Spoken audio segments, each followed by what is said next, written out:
One of the defining traits of science fiction, or at least the vast majority of it, is futurism.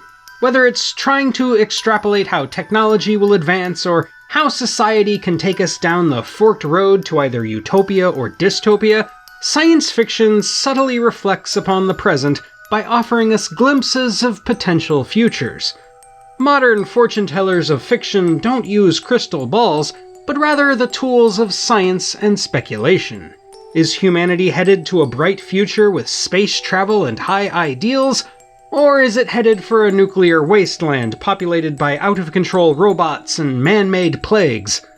What we learn from these premonitions is as important as what we learn from observing the world around us. But what if the desire to look into the future is what can ultimately lead to our own downfall?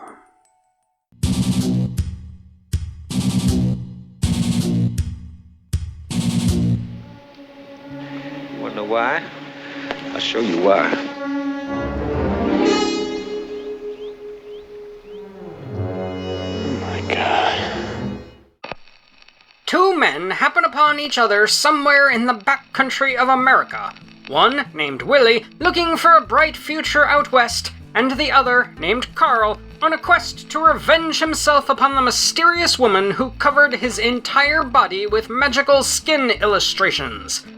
Transfixed by the illustrated man's designs, Willie is treated to 3 different visions of tomorrow, each of which taking him further and further into madness.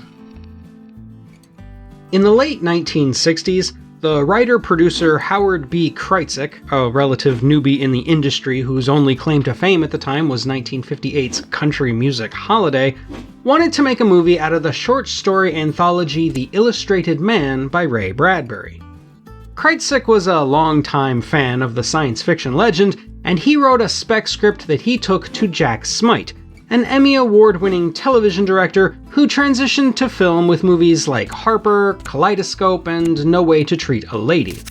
Kreitzik and Smite then purchased the rights to The Illustrated Man from Ray Bradbury, who agreed to sell them on the provision that the male lead come from a short list of actors he approved of. Bradbury's book includes 18 stories along with the titular framing story, and Kreitzik decided to adapt 3 of them: The Veldt, which would later be adapted into a Soviet horror film, The Long Reign, which in the book is set on the planet Venus, and The Last Night of the World, which was drastically altered for the film. Kreitzik then expanded the framing story to become the movie's main narrative.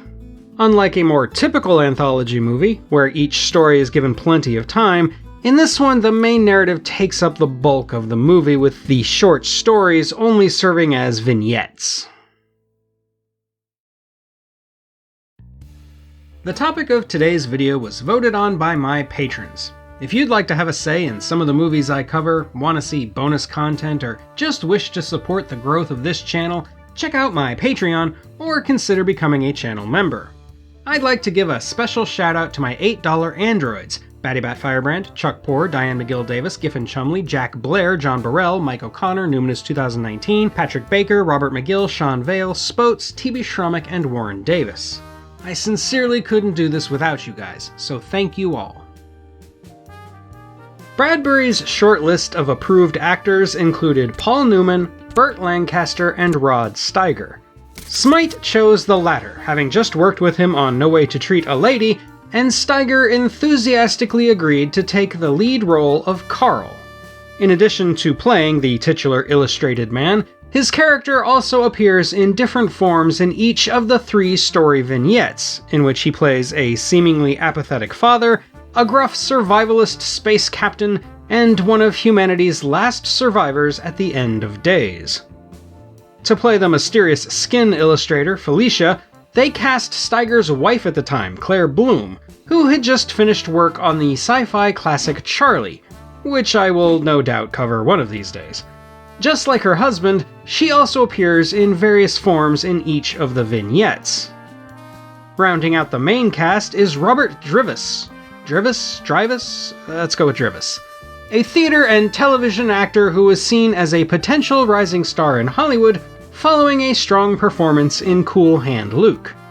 In The Illustrated Man, he He plays the protagonist, Willie, along with a child psychologist and one of the surviving crew members of the rocket crash. It's a shame that Drivas never really broke out in film, as he does remarkably well standing toe-to-toe with an acting heavyweight like Steiger, especially in the Long Range segment, where he manages to make good use of badly written dialogue. Women.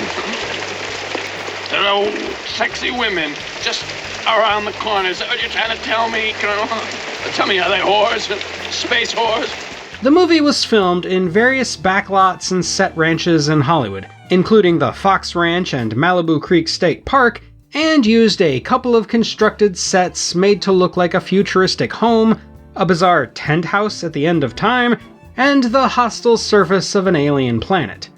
The wrecked rocket debris was a prop from Planet of the Apes, and the medieval castle was a set left over from Camelot.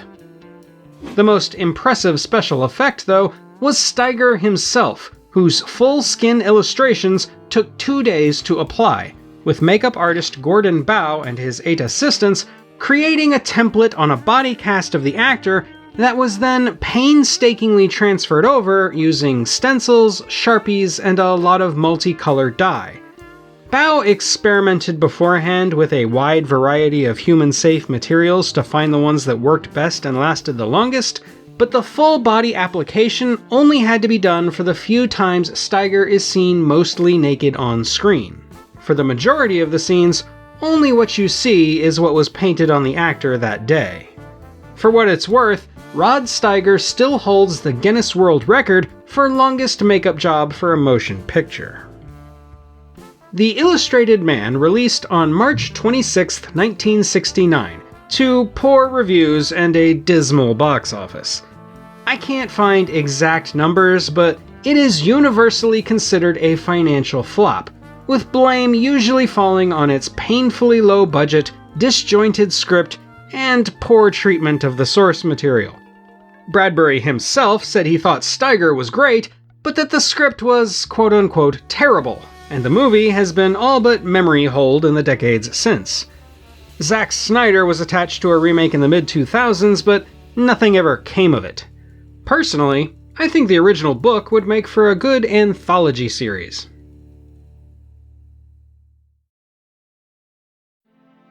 So I'm not going to beat around the bush here. The Illustrated Man is not a very well-made movie. Its reach exceeds its grasp by a few light years, and as an adaptation of Bradbury's work, it's nowhere near imaginative enough.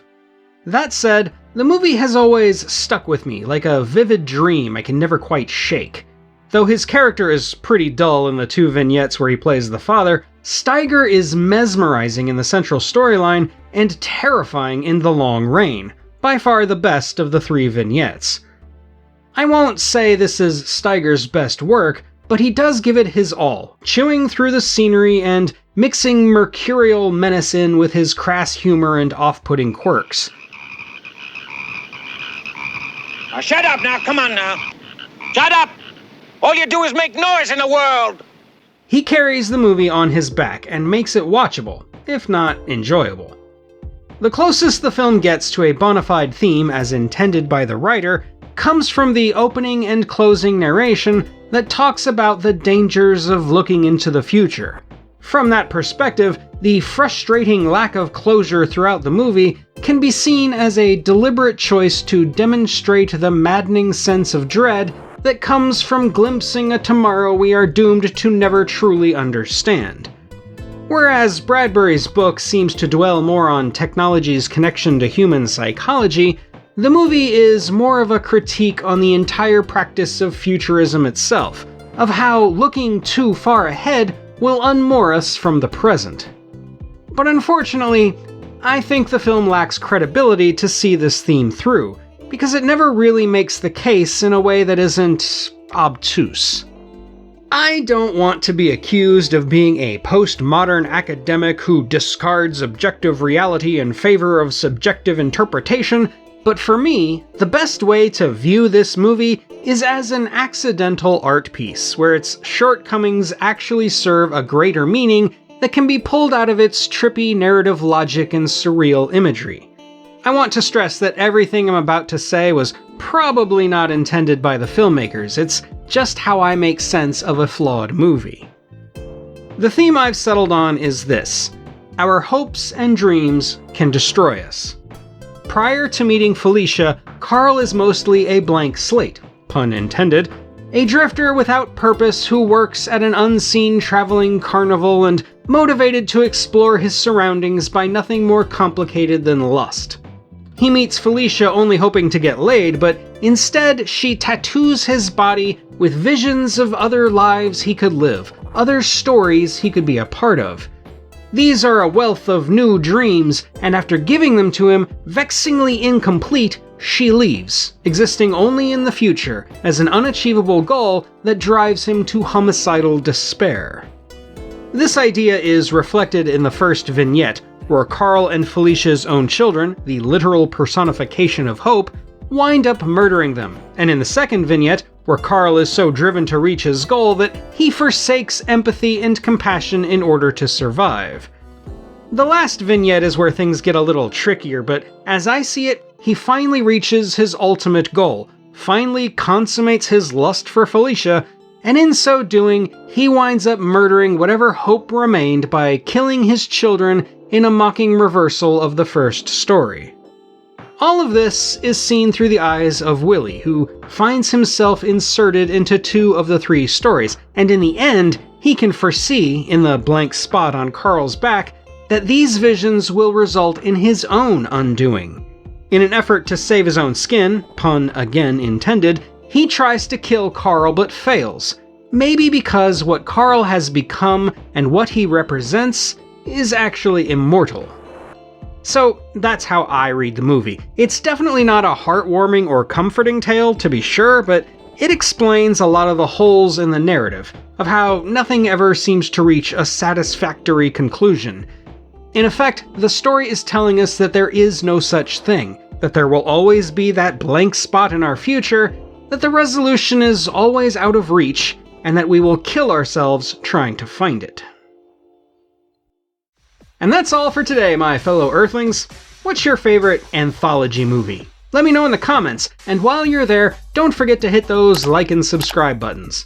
Thank you for watching, and until next time when a hammer will aim for an X, this is the Unapologetic Geek, telling you to never be ashamed of what you love. As long as you're not hurting anybody.